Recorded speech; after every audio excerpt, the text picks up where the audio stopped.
Olá pessoal, no vídeo de hoje irei falar sobre a história de São Tomé e Príncipe. Há coisas de 2 anos atrás falei sobre a história de São Tomé e Príncipe, só que aquele vídeo que eu fiz há 2 anos atrás continha muitas poucas informações e, no entanto, resolvi fazer um vídeo novo trazendo mais detalhes da história de São Tomé e Príncipe.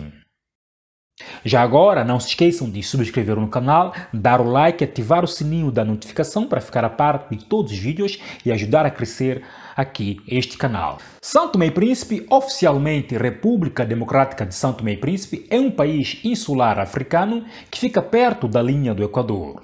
São 2 ilhas principais, São Tomé e Príncipe, que distam uma das outras a cerca de 140 quilômetros e faz fronteira marítima com países como Gabão, Camarões, Nigéria, Gana, Angola e entre outros. Os portugueses foram os primeiros a colocar em prática o tráfico negreiro aproximadamente em 1444, em meados ao século XV. O objetivo consistia em capturar o maior número possível de pessoas no continente africano e transportá-las para um outro destino, que poderia ser Brasil, ilhas de Cabo Verde, São Tomé e Príncipe, e até mesmo no continente africano pegava-se pessoas e colocavam-se em outras partes do continente africano. As ilhas de São Tomé e Príncipe teve 2 experiências de colonização. A primeira colonização. Segundo os manuais da história escritos pelos colonizadores europeus, São Tomé e Príncipe foi descoberto em 1471 sem nenhum vestígio humano dentro da ilha. Será mesmo que São Tomé e Príncipe, antes da chegada dos navegadores portugueses, não havia lá nem sequer uma alma humana a viver? Bem, como nós sabemos, São Tomé e Príncipe são 2 ilhas que estão muito próximas do continente africano. Temos perto, como por exemplo, o Gabão, a Nigéria, o Ghana, o Beni e tantos outros. Será que no passado os antepassados africanos, os nossos antepassados, provenientes de reinos poderosos, não sabiam que havia uma ilha muito próxima com terras férteis que facilmente poderia se ver ali? E se caso as Ilhas Maravilhosas de São Tomé e Príncipe continham pessoas a viver, o que foi feito a essas pessoas? Porque é muito fácil eu chegar em algum lugar da Terra que está um pouco distante, isolado do meio urbano e dizer que este lugar não tem ninguém, para legitimar que tudo posso fazer nesse lugar. Bem, como sabemos, a história da África tem 2 versões. Tem a versão contada pelos colonizadores europeus e a versão contada pelos colonizados. Só que esse último, os colonizados, nunca tiveram a oportunidade de contar a sua própria história com todas as suas nuances. O arquipélago no Golfo da Guiné ganhou relevância geoestratégica apenas depois da construção do Forte de São João da Mina, em Gana. Era uma fortificação de construção portuguesa que visava proteger os business dos portugueses dos outros concorrentes, como os franceses, os britânicos, holandeses, construído em 1482, e da chegada dos portugueses ao Congo no ano seguinte. Bem, os portugueses disseram assim: agora já tenho a minha fortificação que vai me proteger dos invasores, os franceses, os holandeses, os britânicos, esses aí. Mas, no entanto, tenho também, para poder somar à conta, o Congo que vai me fornecer a matéria, o produto mais importante da face da terra, que é o quê? Que são os negros feitos em escravos. Bem, a receita já está perfeita, só falta mesmo uma pitada de sal. Os objetivos da colonização das ilhas, que eles dizem desabitadas, foi de estabelecimento de uma colônia de povoamento europeu, a produção de açúcar, a instalação de um entreposto para a navegação marítima para a Ásia e a difusão do cristianismo na região. No processo da colonização, o cristianismo está de mãos dadas com a escravidão. Em São Tomé e Príncipe ficava atribuído o papel de fornecer mantimentos e apoio de retaguarda de São João da Mina. Bem, São Tomé e Príncipe era um entreposto de escravos, onde as pessoas eram muitas das vezes capturadas em África e eram guardadas, mantidas em São Tomé e Príncipe para depois partirem para as Américas. O povoamento efetivo da ilha de São Tomé teve o seu início em 1493 a 1499, com uma povoação do nordeste da ilha, atual Baía Ana Chave. Mas quem é essa senhora Ana Chave? Ana Chaves, para aqueles que não sabem, foi uma proprietária de escravos. E nesse momento vocês me perguntam quem foram as pessoas selecionadas por Portugal para povoar as ilhas maravilhosas de São Tomé e Príncipe? E eu vos respondo. Primeiro, para povoar as ilhas de São Tomé, os colonos portugueses selecionaram os melhores de Portugal. Agricultores, marinheiros, pescadores, construtores, só pessoas do bem. Não foi isso. Selecionaram alguns voluntários, mas sobretudo pessoas degradadas, bandidos, corruptos, violadores, pessoas psicologicamente perturbadas, crianças judias separadas dos seus pais à força. Esses eram indivíduos pré-selecionados para virem povoar as ilhas maravilhosas de São Tomé e Príncipe, bem como também nas ilhas de Cabo Verde e entre outras partes. Era como se Portugal estava a fazer uma limpeza étnica e o lugar perfeito, maravilhoso para levar essas pessoas é onde? África é o destino ideal para aquelas pessoas, um destino bem distante de Portugal. Nós não queremos ver aqui essas pessoas degradadas aí em Portugal. Então essas pessoas foram para povoar as ilhas de São Tomé e Príncipe e, como já disse lá atrás, e entre outras partes do mundo. Os degradados podiam participar plenamente em atividades econômicas e alguns ocuparam cargos públicos de destaque. Cada colono recebia uma escrava e um escravo para trabalhar para ele de graça, sem pagar um tostão. Inacreditável como que as coisas evoluíram hoje em dia. Até temos sindicatos que lutam pelo direito dos trabalhadores. Bem, já falamos um pouco sobre o povoamento da ilha de São Tomé e quais foram as pessoas selecionadas para povoar a ilha de São Tomé. Agora vamos falar sobre o povoamento da ilha irmã, o Príncipe. O povoamento da Ilha do Príncipe deu-se início a 1500 a 1545. Em 1753, o arquipélago ganhou a importância ao ponto de se tornar a cidade do arquipélago, pela sua posição geográfica, mais favorável para o tráfico negreiro. Ao longo do processo colonial, essas duas ilhas eram palcos de muita corrupção e abuso de poder. Só no século XIX, com muita pressão feroz da Inglaterra para pôr fim ao tráfico de pessoas, a capital voltou a São Tomé, em 1852. Inicialmente, a colonização de São Tomé tornou-se difícil devido à falta de plantas alimentares e animais domésticos para a alimentação dos moradores brancos e dos negros escravizados. Houve vários episódios de fome até pelo menos 1499. Plantas alimentares e animais domésticos foram trazidos do continente africano, da América e da Europa. Quem era responsável para cultivar aquela terra? Como é óbvio, o negro escravizado, a máquina de trabalho que nunca para, provenientes do Reino do Congo, que se estendiam desde a atual Angola até o Gabão, e também vindo do Reino do Benin e da Costa de Ouro, atual Ghana e Nigéria. Mas Angola e o Congo foram os locais mais intensificados pelo tráfico de pessoas dentro do continente africano, levado à força para as ilhas de São Tomé e as Américas.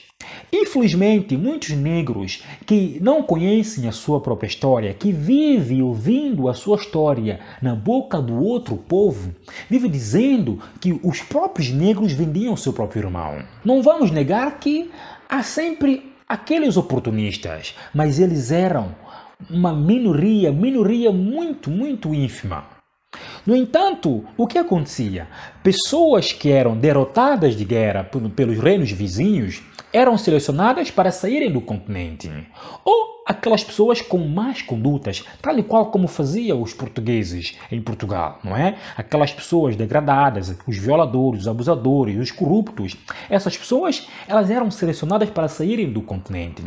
No entanto, se essas pessoas, as pessoas derrotadas, as pessoas que com más condutas se mostrassem, por exemplo, traços de melhoras, não é? Que estão a adaptar-se ao meio, à cultura, ao modo de viver, que estão a viver em harmonia com o ambiente em que estão inseridos com a comunidade, elas não eram vendidas. E sendo que muitas dessas pessoas, depois de tornarem pessoas, cidadãos de bem, elas poderiam trabalhar com o rei, como por exemplo ser soldado, ser conselheiro do rei, ser agricultor, ser ferreiro e exercer cargos de muita importância dentro do reino. No entanto, quando os colonos europeus chegaram em África, foram muito bem recebidos. Deram-lhes de comer, deram-lhes de beber e deram-lhes a oportunidade para conhecer a cultura africana. Mas, no entanto, eles já tinham os seus próprios pensamentos. Que era o quê? Que era saquear a África para enriquecer rápido.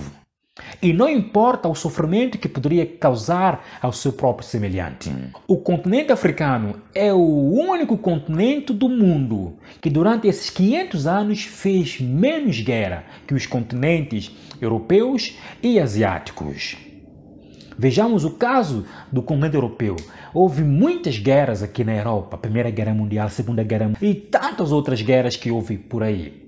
E em África, as guerras que houve em África foram guerras financiadas pelas potências coloniais que visava, não é, dividir para reinar, para melhor explorar. É isso que acontecia em África e que tem vindo a acontecer até então. Os negros trazidos do continente africano para as ilhas de São Tomé e Príncipe tinham 6 meses para serem batizados e aculturados à cultura portuguesa. Recebiam nomes e sobrenomes portugueses, como Pedro, Josué, Maria, Ana, Graça, João, Eugênio. Os africanos com o nome Haina, Zambi, não eram permitidos esses nomes africanos. Todos esses nomes africanos foram substituídos pelos nomes dos seus senhores europeus. É como se eu tivesse um gato e decidisse dar-lhe o meu nome. Para quê? Para dizer que esse gato pertence à minha família, é da minha propriedade. É a mesma coisa que fizeram com os negros, não é? Os negros tinham o seu próprio nome, tinham a sua forma de pensar, a sua forma de ver o mundo, tinham a sua espiritualidade. E isso tudo foi lhes tirado. Disseram que não, você não pode ter esse nome. Você tem que ter o nome João, Ana, Pedro, seja lá o que for. Porque o teu nome não é nome de gente, é nome de animal. E a tua língua também não é língua que se fala. Tem que falar português, tem que falar francês, tem que falar inglês. Primeiro te capturam, te separam dos seus familiares, da sua mulher, do seu marido, dos seus filhos, dos seus tios, das suas tias, dos seus primos, breve, da sua comunidade. Enviam-te para o Brasil, Estados Unidos, Jamaica, Haiti, Cabo Verde, Barbados, Suriname, São Tomé e Príncipe. Enviam-te para bem distante das suas origens e sem a possibilidade de salvares os teus familiares que lá ficaram no continente, sem saberes o que vai acontecer com eles. Forçam-te a adorar um Deus violento que você não conhece.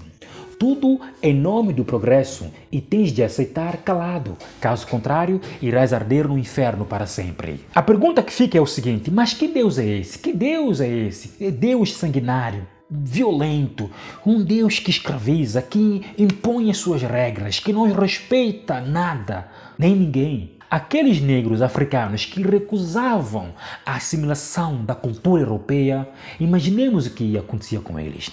Eram automaticamente postos de parte. Em Angola, eles criaram até inclusive o conceito do indigenato e o assimilado, não é? Aqueles que assimilavam, pronto, são os nossos. Aqueles que resistiam à assimilação eram os indígenas. Dividir para melhor reinar. Os portugueses em São Tomé trocavam negros escravizados por ouro. Em 1519, São Tomé obteve o monopólio desse tráfico de escravo entre Benin e a Costa de Ouro, atual Ghana, em que os portugueses participaram desde 1480. Outros africanos escravizados foram reexportados para Portugal. Muitos foram vendidos no Algarve e em Lisboa. Os negros escravizados eram vistos e tratados como uma mercadoria alfandegária. Em 1515, alguns negros mestiços recebem a Carta de Alforria em São Tomé e Príncipe. Alguns anos mais tarde, um grupo de primeiros negros escravizados recebem também a Alforria. Dentre esses indivíduos livres, os mestiços, filhos de colonizadores brancos e negras africanas feitas em escrava, era a maioria. Os mestiços receberam direitos limitados para exercer funções da administração local. Eles poderiam servir o exército colonial e ocupar ofícios de algum relevo. Também eram escolhidos para exercer funções eclesiásticas. Em 1517, cultura de cana-de-açúcar foi implementada na ilha. Os negros trabalham nas plantações dia e noite e com pouca ou nenhuma folga. O castigo corporal era uma prática habitual para aqueles que não colaborassem com o trabalho esforçado. Os donos das fazendas da produção eram os brancos, portugueses, muitos deles residentes em Portugal, e mestiços, entre os quais também mulheres como Ana de Chaves, Catarina de Alves e Simoa Godinho. E até a Igreja Católica tinha a produção de cana-de-açúcar produzida pelo trabalho forçado feito pelos negros.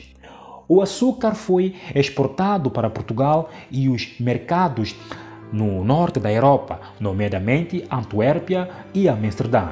Em meados do século XVI, São Tomé e Príncipe tornou-se o principal produtor mundial de açúcar. Quanto mais a expansão da plantação de cana-de-açúcar se dava, mais era necessária mão de obra escrava.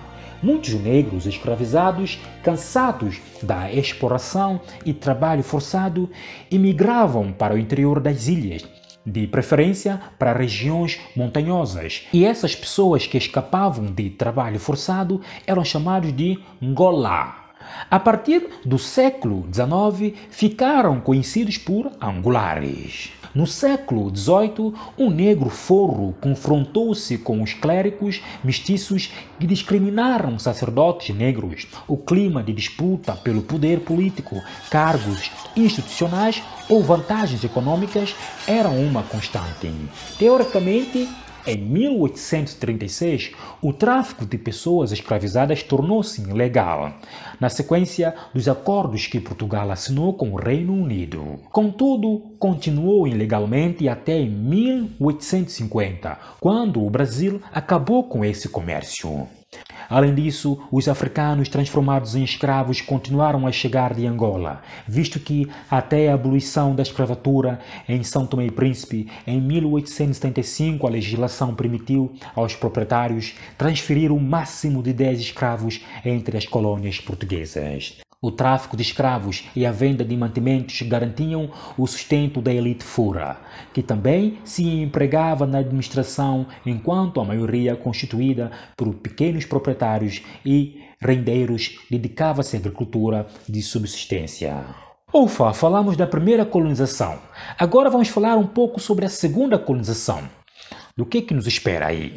Após a independência do Brasil em 1822 e o fim das guerras liberais em 1834, Portugal reacende o seu apetite pelos territórios em África. Ou seja, depois de Portugal ter ficado 200 anos ausente, sem ir para São Tomé e Príncipe, sem ter qualquer presença em São Tomé e Príncipe, após a abolição da escravatura no Brasil, Portugal reacende seu apetite para com a África.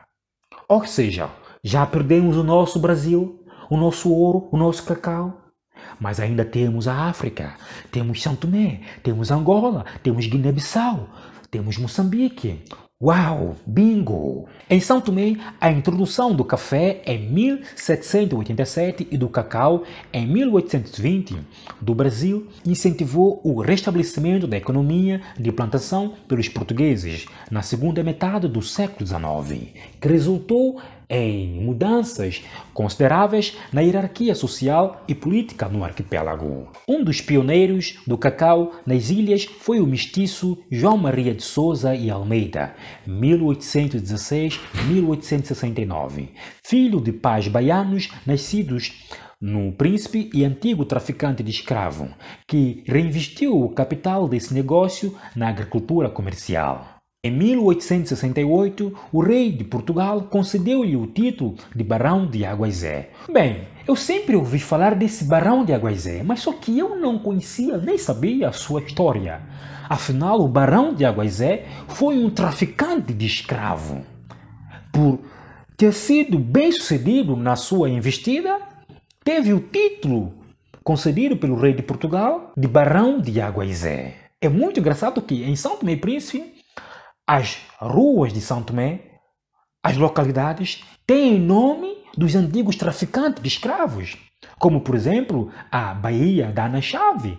Quem foi a Ana Chave? Como já tinha referido, a Ana Chave foi uma mestiça que detinha escravos. Ela tinha um negócio de tráfico negreiro. Isso dá que pensar sobre muita coisa em São Tomé e Príncipe, como é que se coloca nome de pessoas que escravizaram, que maltrataram, que abusaram das outras pessoas, dos outros negros. Estamos agradecidos por aquilo que elas fizeram? Só pode ser. Em 1878, o território dos angulares no sul de São Tomé foi ocupado pelas autoridades coloniais.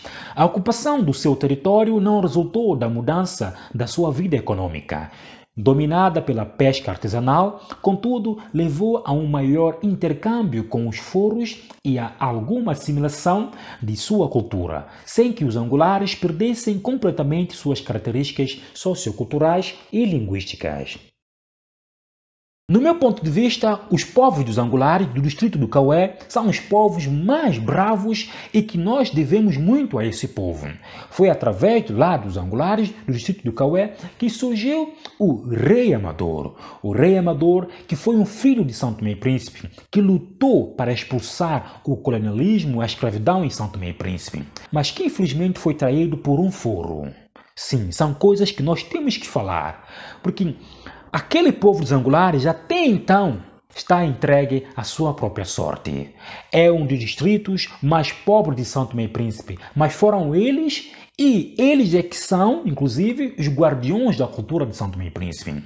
Até, inclusive, tem a própria língua deles, que faz referência também com a língua quimbundo em Angola. Devemos muito a esse povo e devemos preservar aquele povo, e todo santomense deve reconhecer que sem os angulares não havia o Rei Amador. No início da recolonização, a maior parte das terras estava nas mãos dos foros, ou por título de posse ou por usufruto habitual. Inicialmente, proprietários foros participaram com sucesso na produção de novas culturas de rendimento. Os mais abastecidos conseguiram mandar seus filhos para estudar em Portugal. No início do século XX, houve em Lisboa mais estudantes santomenses do que todas as outras 4 colônias em conjunto. Agora que eu percebo como é que essas pessoas, como por exemplo Manuel Pinto da Costa, até mesmo a nossa poetisa, a ex-poetisa Alda Espírito Santo, a Maia das Neves, Guilherme Posser, o Miguel Trovoada e tantos outros, como que eles conseguiram naquela altura, uma altura tão intensificada pelo colonialismo português, como que eles conseguiram meios para virem estudar em Portugal? Portugal criou uma elite fora, criou um grupo de pessoas privilegiadas para defender os seus próprios interesses. Não é estranho de que essas pessoas, elas têm uma ligação muito forte com Portugal. De onde é que veio essa ligação? Essa ligação já remonta a anos, porque é algo que se passa de pai para filho assim sucessivamente. Então, essa elite fora é uma elite privilegiada pelo governo colonial português para defender os interesses portugueses. Porque é importante ter um grupo de pessoas negras, foras, para defender os nossos interesses, para continuar a perpetuar o colonialismo em São Tomé e Príncipe. E essas pessoas ainda continuam a exercer o seu poder.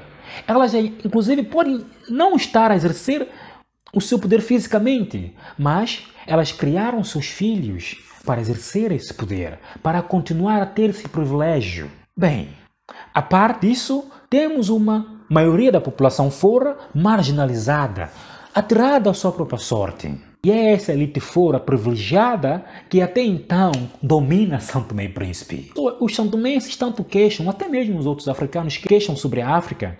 Por que não desenvolve? Aí é que está. O Ocidente, a Europa, ela criou uma elite para defender os seus próprios interesses. Porque essa elite não quer saber do seu próprio povo. Elas estão alienadas com o conforto que o Ocidente lhes oferece. Por isso que elas defendem muito o Ocidente. Elas constroem casas no Ocidente. Mandam os seus filhos estudarem na Europa, em Portugal, em França, nas melhores faculdades. A par que o seu povo vive miseravelmente, sem hospital, sem estrada, sem água potável, sem energia, sem educação de verdade. Aí é que está. Toda obra tem o seu fruto. Durante poucos anos antes da Primeira Guerra Mundial, São Tomé e Príncipe tornou-se o maior produtor mundial de cacau. O seu declínio se deu em 1918. A produção começou a descer devido à infestação dos cacoeiros e bem como falta de mão de obra escrava, visto que os santomenses, a partir daí, se recusavam em trabalhar como escravos. Após a independência em 1975, a área cultivada pelo cacau era apenas 1/4 da área total do país e a produção não ultrapassava 10.000 toneladas. No início da expansão das roças, como foram chamadas as plantações de cacau e café, a mão de obra foi escrava. De 1855 a 1872, o número de escravos no arquipélago aumentou 30% da população a 40%. Muitos desses escravos foram clandestinamente importados da região do Gabão. Outros vinham de Angola, visto que também, depois da abolição do tráfico negreiro, em 1836 era possível transferir um número limitado de escravos de uma colônia para outra. Um decreto de 1869 transformou os escravos em libertos. Creio eu, se não fosse pela Revolução Industrial e pela forte pressão do Reino Unido pelos fins econômicos, nós ainda seríamos escravizados arduamente. Como é óbvio, o Reino Unido não queria o bem dos negros, porque o Reino Unido, com a Revolução Industrial, tinha as máquinas, não é? Que substituíam as pessoas. Mas para ter as máquinas também é preciso ter alguma mão de obra. E essa mão de obra, muitas vezes no Reino Unido, vinha dos camponeses, que eles retiravam a terra, essas coisas todas, para trabalharem nas cidades. E Portugal, como não tinha se desenvolvido industrialmente, usava como meio de produção mão de obra escrava, não é? Trabalhos que eram feitos pelos negros. Entretanto, para que a coisa ficasse de igual para igual, o Reino Unido pressionava Portugal para poder travar com o tráfico negreiro, porque em termos de business não estava a ser vantajoso para a Inglaterra. Então Portugal precisava jogar um jogo limpo. Por isso que eles tanto pressionavam Portugal para acabar com o tráfico negreiro. Não era porque eles eram bonzinhos e os portugueses eram mauzões. É só para nós termos esse conhecimento. Um decreto em 1869 transformava os escravos em libertos. Só que, para que você pudesse ter a tua plena liberdade, tinhas que trabalhar nas plantações durante 9 anos para pagar, a tua liberdade, não é? Ou seja, não bastava todos esses anos que você trabalhou de graça e ainda por cima tinhas que trabalhar durante 9 anos para pagar a tua liberdade. Como nós evoluímos, não é? É inacreditável. Hoje em dia é impensável você trabalhar 9 anos de graça sem receber um único tostão. As pessoas recém-libertas recusaram-se a voltar às plantações em regime assalariado. Elas passaram por enorme dificuldade e posteriormente foram sucessivamente integrados na população crioula. A sua recusa provocou uma crise braçal em São Tomé e, não demorou muito, os portugueses logo substituíram essas pessoas escravizadas por trabalhadores contratados chamados serviçais. Inicialmente, os colonos portugueses recrutaram os serviçais também no Gabão, em Andra, Dahomey, na Costa do Ouro e na Libéria, mas depois de 1879 exclusivamente em Angola. O recrutamento de serviçais de Cabo Verde e de Moçambique começou apenas em 1903 e em 1908. Esses serviçais trouxeram consigo a filosofia, cultura e línguas africanas. Por exemplo, a dança Puita e Jambi foram trazidos pelos serviçais de Angola. No início do século XX até aos anos 1940, os contratados africanos ultrapassaram em número a população nativa santomense. Teoricamente, os contratos eram de 5 anos renováveis e, a seu fim, os serviçais tinham de ser repatriados, ou seja, voltar para sua terra. Contudo, isso não foi cumprido. Era só mais um blá blá blá. Contratos foram prolongados taticamente sem o consenso dos serviçais, cujas condições de vida e trabalho assemelharam-se à escravatura. Embora oficialmente proibidos, na prática, castigos corporais como palmatória ou chicote eram frequentes. A taxa de mortalidade nas roças variava consideravelmente entre 2,5% a 22%. O valor mais alto foi alcançado na Ilha do Príncipe. O ser humano é impressionante. Tiraram os africanos, agora contratados, das suas terras, dos seus países, para virem para São Tomé e Príncipe trabalhar com um regime de contrato, mas entretanto era tudo balela, como diz no meu país. E as pessoas passavam pelo mesmo evento da escravatura, como recebendo castigo, palmatórias, humilhações. Os serviçais trabalhavam diariamente. Das 21 às 5h30 ficavam trancados nas senzalas. Seu regime laboral era rígido e apenas lhes permitia sair da roça aos domingos para ir à igreja. Com a vinda do Estado Novo em 1933, o colonialismo português em São Tomé tornou-se mais duro, empurrando os forros para a marginalidade econômica e social. Geralmente, os foros e os angulares recusavam-se a aceitar o trabalho manual regular nas roças, que consideravam como trabalho escravo indigno ao seu estatuto social de africanos livres. Devido à sua recusa de trabalhar nas roças, a maioria fora foi estigmatizada pelos portugueses como preguiçosa e inútil. A pequena elite instruída fora era endógena. Os seus membros estiveram interligados por casamentos e compadrinho e mantiveram relações clandestinas com forros pobres.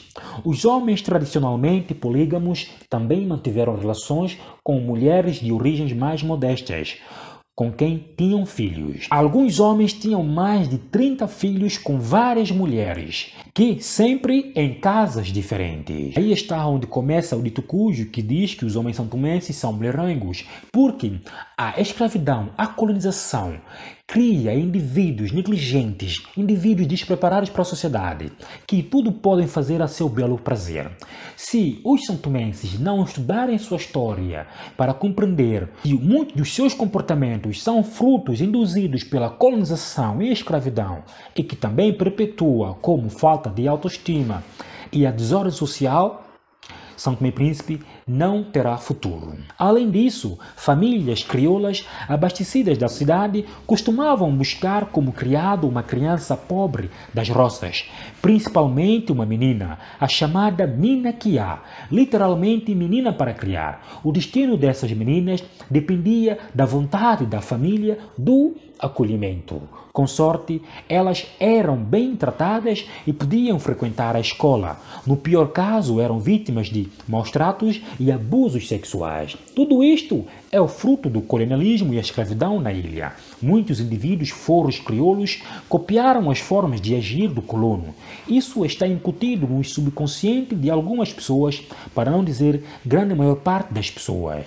Os foros aculturados e civilizados à moda europeia passam a ter uma visão do mundo ocidental, desde a incorporação do catolicismo e a celebração culturais aos santos e padroeiros da Igreja Católica. Só os africanos é que não possuem uma verdadeira identidade sua. Voltando aos contratados, os nossos irmãos recebiam tratamentos diferentes conforme a sua origem. Em regra geral, os contratados de Angola e de Moçambique, maioritariamente homens, chegavam sozinhos e não praticavam o catolicismo. Em contraste, os cabo-verdianos, que aceitavam o contrato para fugir das secas e fomes da sua terra, frequentemente vinham com casais, às vezes até com filhos.